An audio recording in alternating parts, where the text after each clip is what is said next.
শোনেন, বাঘ আমি মনে করেন অনেক এই গ্রামে যা আইছে তাও মনে হয় 20-30টা পর্যন্ত আইছে আমার বয়সে, এগুলো তারাই অফার উঠাই দিছি। তারপর মনে করেন সুন্দরবনে একটা বাঘে কিন্তু 2 থেকে 3টে বাচ্চা হয়, হয়তো প্রায় হয় 2টো, একটা হয় খুব কম, 3টেও হয় খুব কম। কিন্তু এরা মূলত কেন যে বাড়তেছে না, বাড়ে নাই একটা কারণে, যে আপনারা জানেন যে বাঘ কিন্তু অনেক হিংস্র বা অনেক শক্তিশালী। সুন্দরবনের বাংলাদেশের রাজকীয় এবং সুন্দর জীববৈচিত্র্যের মধ্যে বাঘের নামটাই বিলাস, এইগুলো হলে টাইগার টিম, মানে টাইগার। এরা হইলে বিশাল একটা জিনিস, কিন্তু আসলে এদের হায়াত খুব কম, 14 থেকে 15 বছরে কিন্তু ওরা মারা যায়। এবং গভীর জঙ্গলে যায়, ওরা কিন্তু বেশি দিন বাঁচিয়ে থাকে না।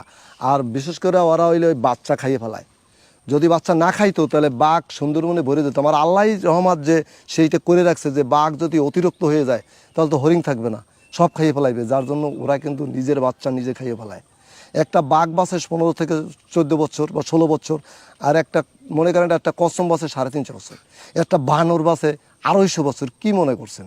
আর একটা কসম 1400 পর্যন্ত বাঁচে, একটা কুম্ভীর 350 বছর পর্যন্ত বাঁচে। আচ্ছা, একটা ব্যাপার জানতে চাই, সেটা হলো বাঘ প্রতি বছরে বছরে বছরে কি বাচ্চা দেয়? না, 1 বছর পর পর। এক বছর পর? এবং একটা বাঘ বাঘা পুরুষটা যেটা পুরুষ, এটা হইলো 2 বছরে মেচিউর হয়, আর বাঘনিটা 3 বছরে মেচিউর হয়। ওরা যখন মেচিউর হয় তখন কিন্তু বোঝা যায় যে ওরা পাও জায়গায় যদি কেউ প্রস্রাব করে তা মনে করবেন যে ও মেচিউর হয়েছে। অনেক সময় দেখেছি কীভাবে প্রস্রাব করে, জঙ্গলে সুন্দরবন হাঁটে যায় কীভাবে প্রস্রাব করতেছে। যদি দাঁড়াই দাঁড়াই প্রস্রাব করে তো ও কিন্তু মেচিউর হয় না, বয়স কম। আর বয়স বেশি হলেও পাও জাগাই দেবে, তার কারণ ওরা দেখতে পারবেন আপনি যে ও পাও জাগাই দিয়েছে, ও প্রস্রাব করছে, ও কিন্তু মেচিউর হয়েছে। তার কারণ 3 বছরের সময় কিন্তু বাচ্চা ধারণ করতে ক্ষমতা রাখে বাঘিটাই, মায়াডায়। আর পুরুষটা 2 বছরের ভিতরেই বাচ্চা দেওয়ার ক্ষমতা রাখে। কিন্তু ওই একটা বাঘের কাছে 4টে বাঘনি বাঘ থাকে ওর আওতাভুক্ত। অত মনে করো 6 কিলো বা 8 কিলো বা 10 কিলো, এর ভিতরে 4টে বাঘ নিয়েও থাকে। তাই বাঘ এমন একটা হিংস্র যে ও নিজের সন্তান নিজে কেন খায়, একটা প্রশ্ন নিজের সন্তান নিজে কেন খায়, এটা একটা প্রশ্নের এই জবাব যে ও হইল ওই বাঘিটা বাচ্চা খাইয়া ওর ওর মায়াডার আর কেউ ফিরি রাখে। কেন, ও তো গরম মাংস খায়, ওর শক্তি। তো ও মায়াডা ও ওই ছাড়াই ফেলায় যে ওই বাচ্চা লই যেন না থাকে, তাহলে ওর সাথে ওর অঙ্গরস করতে পারবে না, ওর সাথে গই দিতে পারবে না, খেলতে পারবে না।